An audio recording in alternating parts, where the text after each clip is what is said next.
Before entering the Livingston house, she took her new black silk cap off her head, wrapped it up in her silk handkerchief, and put it in her pocket to save it from being clipped. After a while, she stepped out again to go home. Having drawn the handkerchief out of her pocket and opened it, she found her cap cut up into narrow ribbons. Good German Lutheran Adam Livingston could bear these strange goings-on no longer, and after a dream one night in which he was climbing a high mountain, grasping at roots and bushes, he heard a mysterious voice in his dream saying, "This is the man who can relieve you." And before him in the dream was a man wearing robes.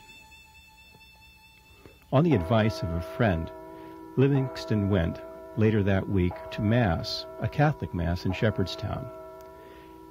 As the priest appeared at the altar, Mr. Livingston was, according to an eyewitness, very much overcome.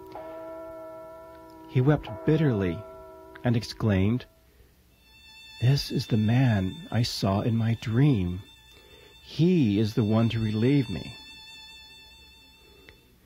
After a great deal of persuasion and encouragement, the priest, whose name was Reverend Cahill, did go to the Livingstons' house.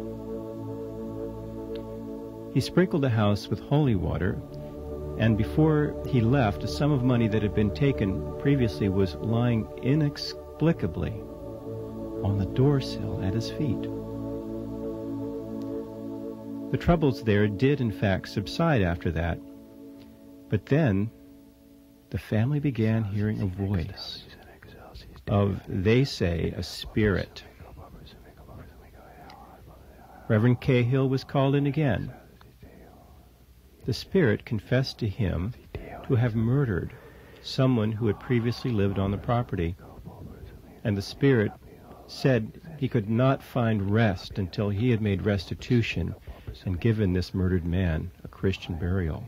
The spirit, the story goes, also made known where the body lay, which was disinterred and witnessed by a great number of people and strangers.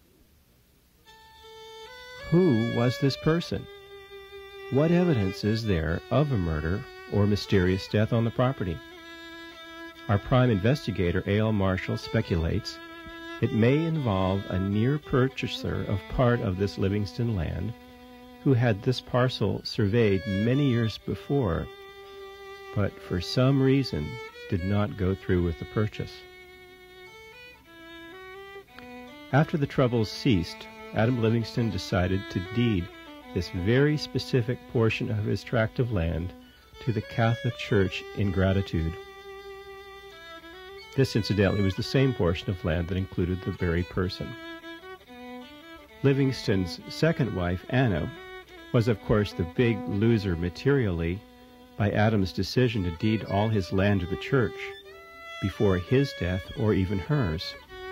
Anna Livingston wrote an open letter, September 12, 1798, in the Potomac Guardian, less than a year after the exorcism of their home took place. And here's what she said. "I now take the liberty of stating to the public that the trouble still remains in Livingston's family, at times in a greater or less degree, despite the priestly art.